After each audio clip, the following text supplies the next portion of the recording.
রাধে রাধে বন্ধুরা, আজকে নিয়ে চলে এসেছি আমাদের প্রথম নতুন গাছে স্থলপদ্ম ফুটেছে। তো মা লক্ষ্মীর চরণে দেওয়ার জন্য, তো মা লক্ষ্মীর চরণে দেওয়ার জন্যই দুটোই স্থলপদ্ম ফুটেছে। যাই হোক, মায়ের কৃপায়, মায়েরই ইচ্ছা, গোবিন্দ এবং মায়ের জন্য দুটোই ফুটেছে। দেখুন আমাদের নতুন গাছে ফুল। একটা ছোট্ট আঁচকি বানিয়ে নিয়েছি, আঁচকির সাহায্যে পদ্ম ফুলগুনি পেরে নিচ্ছি, স্থলপদ্মগুনি। কেননা গাছটা খুবই বড়, আমার থেকে অনেকটাই বড়।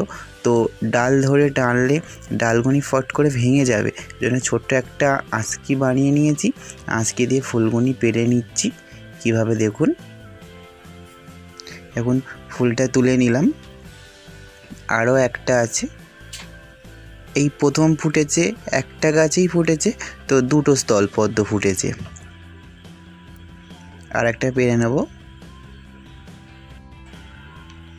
আরও একটা ফুল, এটাও পেরে নিচ্ছি। এখন তো সাদা হয়েছে, তো কিছুক্ষণ পর ফুলটা গোলাপি আকার নেবে। তাও গোলাপি হলেও দেখতে ভালো লাগে এবং সাদা হলেও দেখতে ভালো লাগে। তো মাকে সাদাটা দিলেই ভালো লাগে, মা তো সাদা ফুলই বেশি পছন্দ করেন। তো সাদাটা দেওয়ার চেষ্টা করি তাড়াতাড়ির মধ্যে।